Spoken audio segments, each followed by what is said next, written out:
வணக்கம். என்ன செய்தியை பார்க்க போறோம்னு கேட்டீங்கன்னா, அவசரமாக வீடியோ வெளியிட்ட அண்ணாமலை. வீடியோவில் சொல்லப்பட்ட விஷயம் என்ன? இப்ப இரண்டு தான் நாம விரிவா பார்க்க போறோங்க. ஆனா அதற்கு முன்பாக இதுவரைக்கும் நம்ம சேனலை நீங்க சப்ஸ்கிரைப் பண்ணலன்னா மறக்காம சப்ஸ்கிரைப் பண்ணிட்டு கொஞ்சம் சப்போர்ட் பண்ணுங்க. முதல்ல அந்த வீடியோனுடைய நோக்கம் எனக்கு என்னன்னு தெரியுதுன்னா, அண்ணாமலை கிட்ட நிறைய பேரும் கேள்வி கேட்பாங்க போல இருக்குது.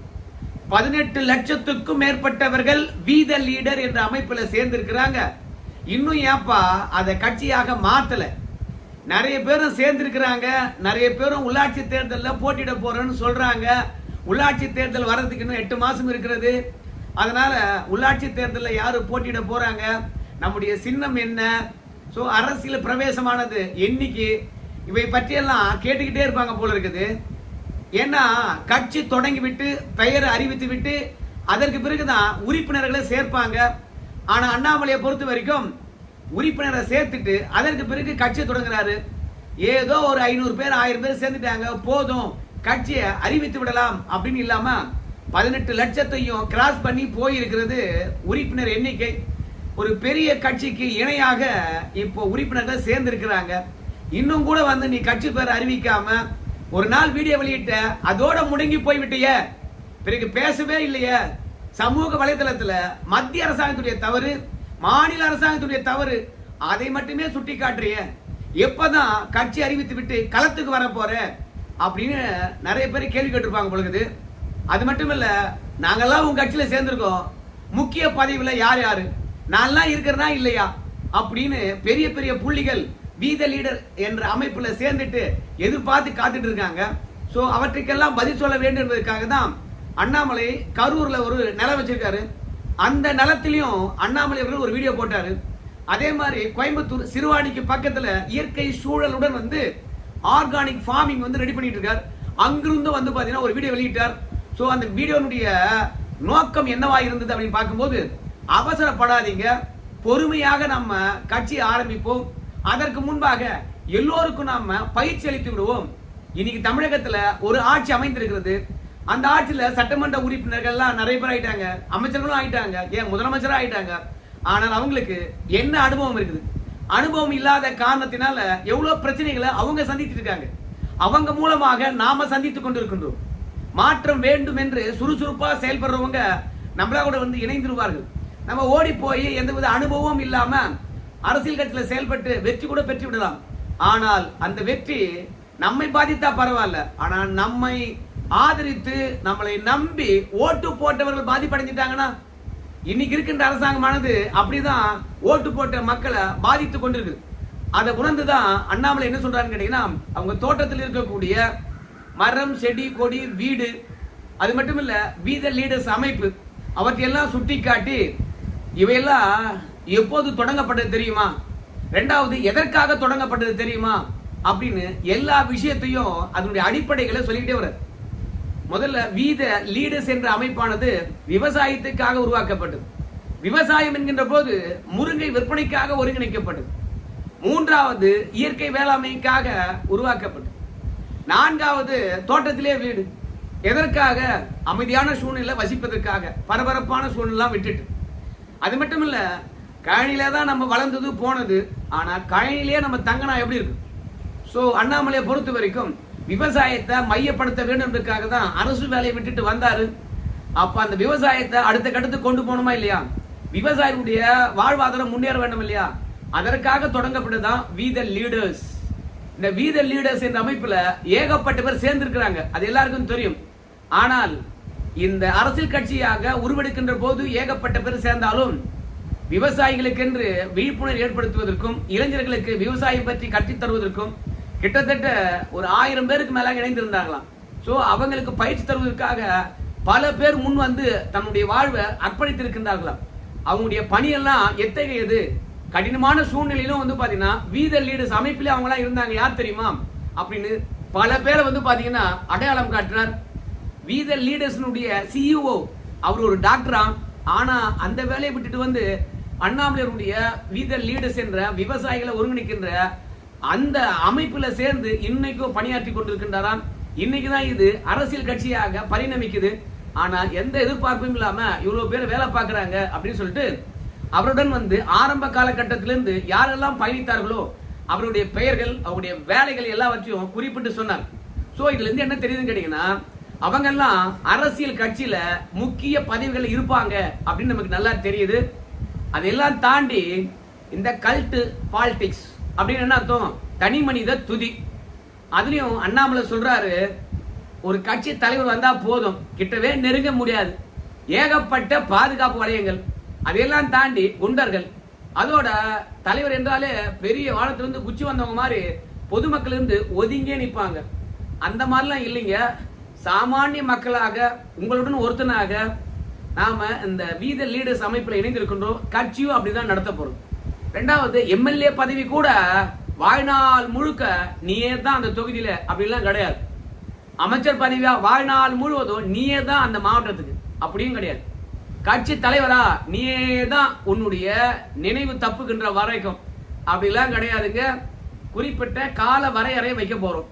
எம்எல்ஏவா உனக்கு இத்தனை முறை வாய்ப்பு, எம்பியா இத்தனை முறை வாய்ப்பு, அமைச்சரா இத்தனை முறை வாய்ப்பு, அதே மாதிரி கட்சி தலைவரா இவ்வளவு நாள் வாய்ப்பு, உன்னுடைய செயல்பாடுகள் சரியா இருந்தா இத்தனை முறை வாய்ப்பு அப்படின்னு சொல்லிட்டு எதுவுமே நிரந்தரம் அல்ல, மாறிக்கொண்டே இருக்கும்.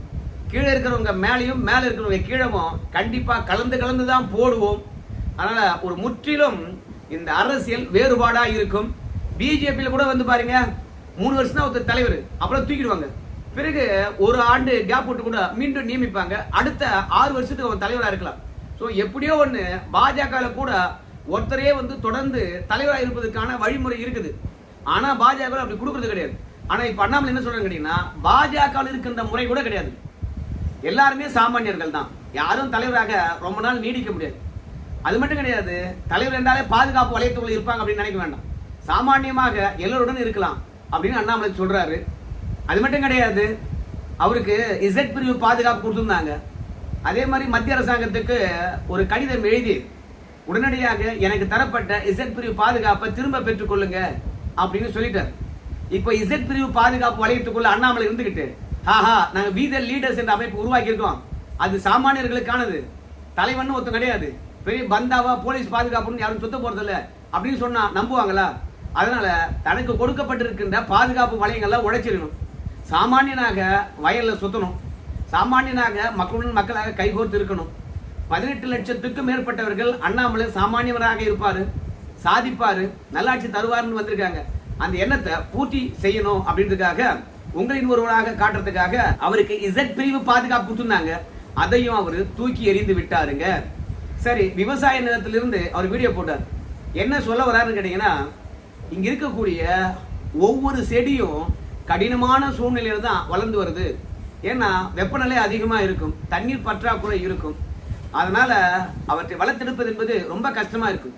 அதே மாதிரி தான் அரசியல் கட்சி என்கின்ற பொழுது வந்து நம்ம சேர்ந்துடலாம், ஏன்னா இது வேகமா வந்து வளர்ச்சி அடையலையே, நம்ம சேர்ந்த வேகத்திலே விஜய் மாதிரி எம்எல்ஏ ஆயிடும், எம்பி ஆயிடும், அமைச்சர் ஆயிடும் நினைச்சோம், ஆனா ஆக முடியலையே அப்படின்ற எண்ணமே வரக்கூடாது. ஒரு செடியை வளர்ப்பதற்கு நம்ம எவ்வளவோ கஷ்டப்பட்டிருக்கோம், புரியுதுங்களா? அந்த மாதிரி படிப்படியாக தான் எல்லாவற்றையும் நம்ம செய்ய முடியும் அப்படின்னு அண்ணாமலை அவர்கள் விவசாயத்துடன் ஒப்பிட்டு பெரிய வீடியோவே வெளியிட்டு இருக்கின்றார். அவருடைய 2 தோட்டத்தையும் காட்டினாரு. மரம், செடி, கொடி, அதனுடைய வாழ்க்கை முறை, அதையெல்லாம் தாண்டி அந்த மரங்களுடன் நம்ம எந்த அளவுக்கு இணைந்து வாழ வேண்டும் அப்படின்னு சொன்னாரு. 3வது, இயற்கை வேளாண்மை எதற்கு தேவை, இயற்கை வேளாண்மையை எப்படி செய்யணும், இயற்கை வேளாண்மை என்கின்ற போது வருமானம் வராது, அப்போ வருமானம் வருகின்ற ஏதாவது ஒரு பணப்பெயரை வச்சுட்டு பாக்கு மாதிரி அதுக்கு கீழே இயற்கை வேளாண்மையை நம்ம செய்யலாம். இயற்கை வேளாண்மை என்கின்ற போது கிட்டத்தட்ட ஒரு 3 வருஷத்துக்கு அந்த பூமியை பொறுத்த வரைக்கும் மருந்தே காட்டாம இருந்தால் தான் இயற்கை வேளாண்மைக்கு தயாராகும். ஸோ மகசூல் குறையும். அப்புறம் இயற்கை வேளாண்மை என்கின்ற போது அங்க செடி கொடி எல்லாம் மண்டி விடும். அவையெல்லாம் முளைக்க கூடாது என்றால் நாம் என்ன பண்ணணும், கொள்ளு செடியை விதைக்கணும். அவை வந்து புல்லு பூண்டு எல்லாவற்றையும் சாகடிக்கும் அப்படின்னு எல்லாவற்றையும் படிப்படியாக சொல்லுகின்ற பொழுது நம்ம மக்களுக்காக சேவை செய்யணும். அது தூய்மையா இருக்கணும், எந்த விதமான நஞ்சும் இல்லாத அளவுக்கு. ஏன்னா எதிர்பார்ப்புடன் வர்றவன் ஏகப்பட்டதை செலவு பண்ணுவான். ஏகப்பட்டதை செலவு பண்ணுகின்ற போது அது முதலீடு ஆகும். முதலீடு ஆச்சுன்னா அதை சம்பாதிக்க பார்ப்பான், மீண்டும் ஊழல் உள்ள வந்துடும். அதனால இயற்கை வேளாண்மையில எதுவும் வருமானம் வராது. அதே மாதிரி வருமானத்தை பொறுத்த வரைக்கும் உடனடியாக கிடைக்காது.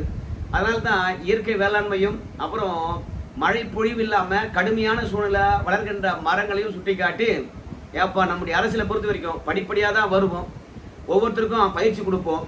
அது மட்டும் இல்லை, எப்படி நம்முடைய அரசியல் இருக்க போது எல்லாவற்றையும் விளக்கினாரு. அது மட்டும் இல்லை, இந்த பி த லீடர்ஸில் வந்து எல்லா தரப்பு மக்களும் கொண்டு வரணும் அப்படின்னு சொல்லிட்டு அவர் நினைக்கிறார் போல இருக்குது. ஏன்னா விவசாயிகளை பொறுத்த வரைக்கும் பெரும்பான்மையாக யாரும் வந்து பி த லீடர்ஸில் இணையிலே என்னவோ தெரியல. அதனால் விவசாய நிலத்தில் போய் வீடியோ போட்டார். ஸோ தான் வளர்க்கின்ற மாட்டு பண்ணையை காட்டினார். ரெண்டாவது, ஒரு கண்ணுக்குட்டியை பொறுத்த வரைக்கும் குறைந்த வாழ்நாள்லேயே இறந்து போயிட்டு இருக்குது. அதற்கு ஊதுபத்தியெல்லாம் காட்டினார். அந்த இறந்து போன கண்ணுக்குட்டியை எப்படி நாங்கள் புதைத்து அதை எப்படி நாங்கள் பராமரித்து கொண்டு வரோம், எப்படி நினைவில் வச்சிருக்கிறோம் அப்படின்னு சொன்னார். ஏன்னு கேட்டீங்கன்னா, நீங்கள் பி த லீடர்ஸுக்கு வரீங்க, உங்களை எந்த இடத்துலையும் கைவிட்டுற மாட்டோம், கவலைப்படாதீங்க. எவ்வளோ மோசமான நிலைக்கு நீங்கள் போனாலும் பி த லீடர்ஸ் என்ற அமைப்பில் சேர்ந்து நீங்கள் உங்களுடைய பொருளாதாரத்தை இழந்தாலும் பரவாயில்ல, ஆனால் இந்த அண்ணாமலையும் இந்த அமைப்பு உங்கள் பின்னாடி இருக்கும் அப்படின்றதுக்காக தான் கிட்டத்தட்ட ஒரு 10 மாதத்துலேயே இறந்து போன கண்ணுக்குட்டியை அங்கேயே புதைத்து அதுக்கு நினைவிடம் எழுப்பி வைத்திருப்பது. கண்ணுக்குட்டியே இந்த அளவுக்குன்னா உங்களை எப்படி நாங்கள் விட்டுருவோம், கவலைப்படாதீங்க அப்படின்னு சொல்கிற மாதிரி இருந்தது. அது மட்டும் இல்லை, எப்போதான் வெளியே வந்து அரசியல் பேச போகிற அப்படின்னு சொல்லும்போது அண்ணாமலை அவர்களை பொறுத்த வரைக்கும் 50 லட்சத்தை தொடட்டுங்க உறுப்பினர் எண்ணிக்கை, அதற்கு பிறகு வெளியே வந்து செம காட்டுவோம் அப்படின்னு சொல்லியிருக்கிறாரு. அந்த 50 லட்சம் எண்ணிக்கை தொடர்கிறதோ அந்த தருணத்தில் கட்சி பெயர் வெளியே வரும்னு நினைக்கிறேன். அதோட அந்த கட்சியுடைய அமைப்பில் யாரெல்லாம் வந்து பொறுப்பில் இருக்க போகிறாங்க அப்படின்னு நல்லா தெரியுது. வி த லீடர் என்ற அமைப்பில் சேர வேண்டும் என்றால் பல ப்ராசஸ் முடிச்சுட்டு அதுக்கப்புறம் தான் உள்ளே போக முடியும். அப்படி உள்ளே போகிறவங்க வந்து அந்த விஷயங்களை தெரிஞ்சவங்களா இருக்கணும். இல்லைனா முழுமையாக அதில் தன்னை இணைத்து கொள்ள வேண்டும் என்ற விருப்பம் இருக்கிறவங்க மட்டும்தான் அதில் இணைய முடியும். அதற்காக தான் மிஸ்டு கால் கொடுத்து அதில் சேரணும், அப்படி ஒரு வாய்ப்பை வைக்கலாம் அப்படின்னு அண்ணாமலை கிட்ட சொன்னாங்களாம். ஆமாம், போகின்ற பொழுது எவனா ஒருத்தன் இந்த நம்பரை பார்த்து மிஸ் கால் போட்டு போயிட்டே இருப்பான். அது ஆட்டோமேட்டிக்காக வந்து அவங்களுக்கு ஃபோன் பண்ணி, என்னம்மா நீ மிஸ் கால் கொடுத்த கட்சியிலே சேர்றியாம்மா அப்படின்னு சொல்லும் போது, அட நம்பரை பார்த்தங்க அதனால் மிஸ் கால் விட்டங்க, உண்மையாகவே கூப்பிட்றீங்களா இல்லையான்றதுக்காக அப்படின்னுமா. அப்புறம் அவங்ககிட்ட ஒரு 10 நிமிஷம் பேசணும், ஏன் வி த லீடர்ஸ் அமைப்பில் சேரணும் அப்படின்னு விளக்கணும். அதற்கு பிறகு அவன் வேண்டாம் வெறுப்பாக ஃபோன் பண்ணிட்டாங்கன்றதுக்காக அட சேர்த்துக்குங்க அப்படின்னு சொல்லுவாங்க. அந்த மாதிரிலாம் இருக்கக்கூடாது என்பதற்காக தான் வி த லீடர்ஸ் என்ற அமைப்பில் சேர வேண்டும் என்றால் இணையதளம் மூலமாக சேருங்க, பல கேள்வி கேட்போம், அதுக்கெல்லாம் பதில் சொல்லுங்க அப்படின்னு அந்த ப்ராசஸை வச்சுருக்கோம். ஸோ மொத்தமாக அண்ணாமலையை பொறுத்த வரைக்கும் ஜூலை மாதத்துக்கு பிறகு 50 லட்சத்தை தொட்டுடும் என்று நினைக்கிறாங்க. அதற்கு பிறகு நேரடியாக களத்துக்கு வருவார். அதற்கு முன்பாக பொறுப்பாளர்கள்லாம் போட்டுட்டு இருப்பாங்க. சில பேர் முக்கிய பொறுப்பில் இருக்க போகிறாங்க அப்படின்றதும் சூசகமாக சுட்டி காட்டியிருக்கின்றார். அப்படி முக்கிய பொறுப்பில் இருந்தாலும் சரி, அவங்க எந்த தலைகணம் பிடிச்சும் ஆட மாட்டாங்க. தலைமை பொறுப்பில் அவங்க தான் நிரந்தரமாக இருப்பாங்கன்னு கேட்டினா இருக்கவும் போகிறதில்ல. அதே மாதிரி வி த லீடர்ஸில் யார் இணைந்தாலும் சரி, தகுதிக்கும் உழைப்புக்கும் ஏற்ற மாதிரி உயர்வுகள் கிடைக்கும். அதனால் தனி மனித துதிலாம் இருக்க போகிறது கிடையாது அப்படின்னு சொல்லிட்டு சுதந்திரமாக செயல்படக்கூடிய ஒரு அமைப்பாக உருவாக்க போகிறோம். அது மட்டும் இல்லை, அண்ணாமலையை பொறுத்த வரைக்கும் இந்த வி த லீடர்ஸ் என்ற அமைப்பு முழுக்க முழுக்க தமிழ் தேசியத்தை நோக்கி போகுதோ அப்படின்ற ஒரு எண்ணம் இருக்கிறது.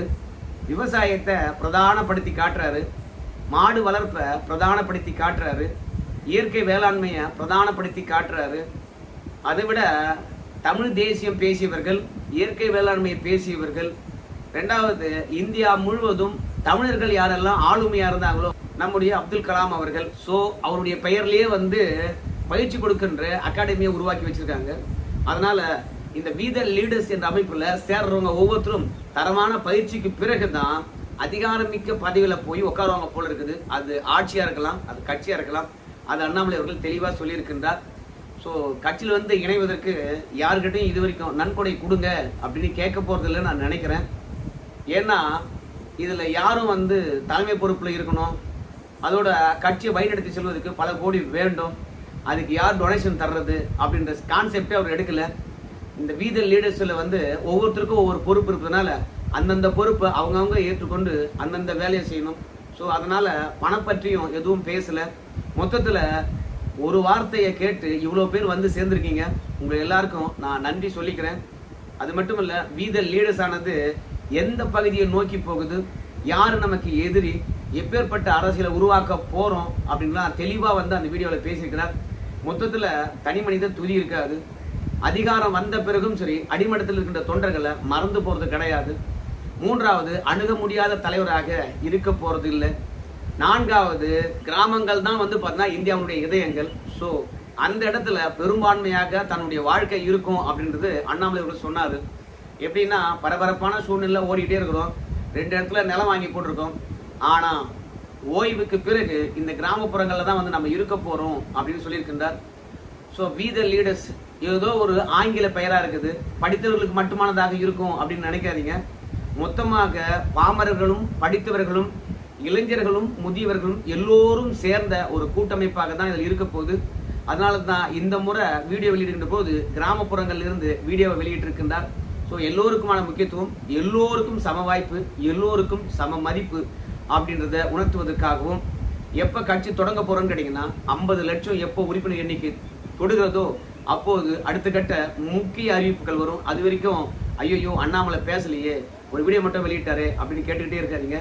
நான் கட்சியில சேர்ந்திருக்கிறேன், ஸோ அந்த கட்சியில எனக்கு என்ன பொறுப்பு அப்படின்னு கேட்காதீங்க.